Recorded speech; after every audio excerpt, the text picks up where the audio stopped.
Matthew Delicatessen. Deli.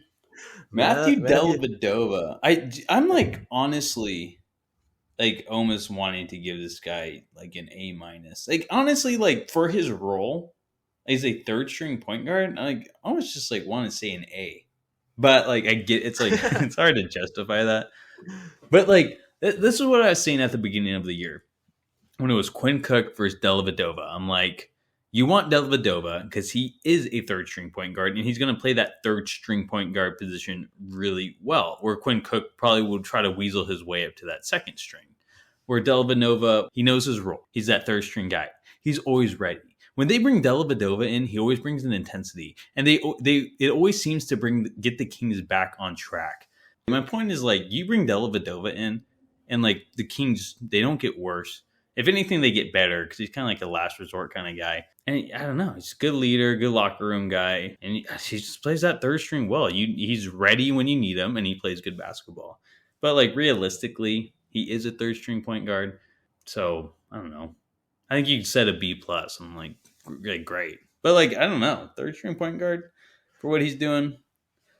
It's he's perfect for that role. I don't know what to say. Like he's an A plus as for a third string point guard, but as a player, like sure, I can say a B plus.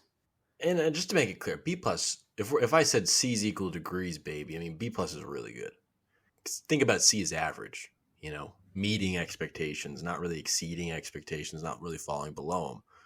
Like Dellavedova really proved that he's not a wasted roster spot. Both what he does in those plug-in moments as the third point guard, which is part of his job, which he's done great. And then two, the fact that he's basically a player coach. The coaching staff of the Kings are more his colleagues than his authority, like figures. You know what I mean? Mm-hmm.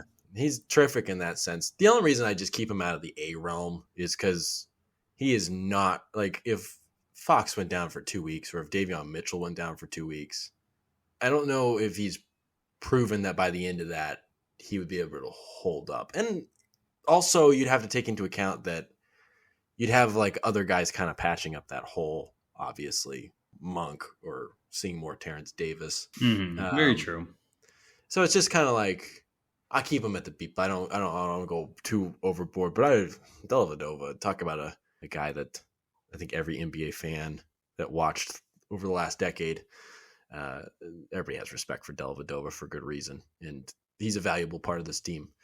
And I did think about giving him an A minus, honestly, but I was just like B plus. Let's not go overboard here. Yeah, I hear you. And I think when we grade the positional rankings, it's like we're gonna have to take that into account. Like he has a B plus, but it's like Davion Mitchell's C outweighs it. Yeah, the grades are not overall rankings of what their skill set is. Davion obviously is a far more skilled player than Dellavedova, but relative to the role and expectations. Yeah.